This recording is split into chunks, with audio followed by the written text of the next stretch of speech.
Hi అండి. ఎలా ఉన్నారు అందరూ? ఈరోజు దొండకాయలతో ఒక డిఫరెంట్ కర్రీ ప్రిపేర్ చేస్తున్నానండి.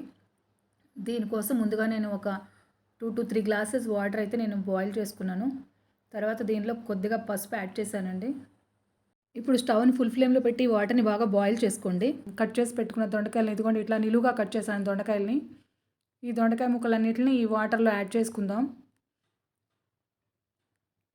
ఇప్పుడు స్టవ్‌ని కొంచెం ఫుల్ ఫ్లేమ్‌లో పెట్టి ఈ ముక్కల్ని ఉడికించాలండి. సిమ్‌లో పెడితే మాత్రం తొందరగా ఉడకవు. దొండకాయలు సాగినట్టుగా ఉంటాయి. ఇలా ఫుల్‌గా పెట్టి బాయిల్ చేస్తే తొందరగా బాయిల్ అయిపోతాయి.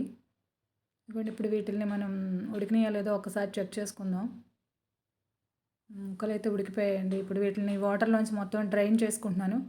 మొత్తం వాటర్ అంతా అందులోంచి ముక్కలన్నీ తీసేసుకున్నాను. ఇప్పుడు వీటిల్లో మిక్స్ చేయడం కోసమని ఒక 4, 5 వెల్లుల్లి రెక్కలు, ఇంకా కొద్దిగా జీలకర్ర వేసి కొంచెం కచ్చాపచ్చాగా దంచి పెట్టుకున్నాను.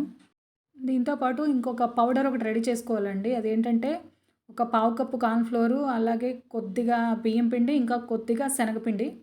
వాటిలో ఇదిగోండి కొద్దిగా గరం మసాలా యాడ్ చేసుకున్నాను. ఒక హాఫ్ స్పూన్ సరిపోతుంది. ఇలాగే కొద్దిగా పసుపు, అలాగే కొద్దిగా ఉప్పు రుచికి సరిపడా ఒక 1 ½ స్పూన్ అట్లా సరిపోతుంది. నేను 250 గ్రామ్స్ దొండకాయలు తీసుకున్నానండి. ఒక స్పూన్ కారం కూడా యాడ్ చేసుకున్నాను. కొద్దిగా కొత్తిమీర కూడా యాడ్ చేశానండి. ఇప్పుడు కొద్దిగా ధనియాల పొడి, కొంచెం ఒక చిటికెడు అన్నమాట. ఇప్పుడు మనం ముందుగా దంచి పెట్టుకున్న వెల్లుల్లిపాయ, ఇంకా జీలకర్ర పేస్ట్‌ని కూడా ఇందులో యాడ్ చేసుకోండి. తర్వాత ఇవన్నీ బాగా కలిసేలాగా బాగా మిక్స్ చేసుకోండి. మొత్తం అంతా బాగా కలవాలి. ఇప్పుడు ఇలా మిక్స్ చేసుకున్న పౌడర్‌ని మనం ముందుగా ఉడికించి పక్కన పెట్టుకున్న ఈ దొండకాయ ముక్కల మీద కొంచెం ఇట్లా చల్లుతున్నట్టుగా మొత్తం వేసుకోండి. ఇప్పుడు ఈ మిక్స్ మొత్తం దొండకాయ ముక్కలకి బాగా పట్టేలా కలుపుకోండి. వీటికి వేరే వాటర్ అయితే యాడ్ చేయక్కర్లేదండి. ఎందుకంటే మనం ఆల్రెడీ దొండకాయ ముక్కల్ని నీటిలో ఉడికించి పెట్టుకున్నాం కదా! సో, ఆ వెట్టు వల్ల ఈ పౌడర్ అన్నీ బాగానే మిక్స్ అయిపోతాయి.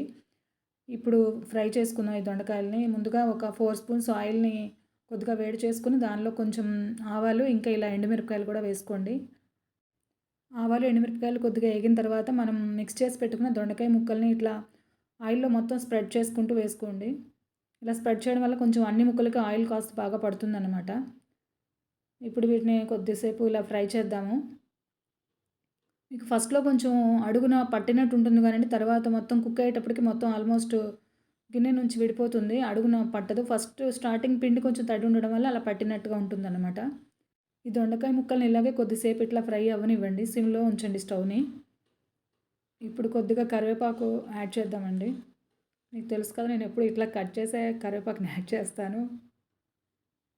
ఇప్పుడు 5-10 మినిట్స్ పాటు స్టవ్‌ని ఇట్లా సిమ్‌లోనే ఉంచుకొని ఈ ముక్కలన్నీ బాగా కుక్ అయ్యేలాగా ఫ్రై చేసుకోండి. తర్వాత ఇదిగో ఇట్లా మూత పెట్టి ఒక 10 మినిట్స్ పాటు ఉంచండి. బాగా కుక్ అవుతాయి పచ్చి లేకుండా.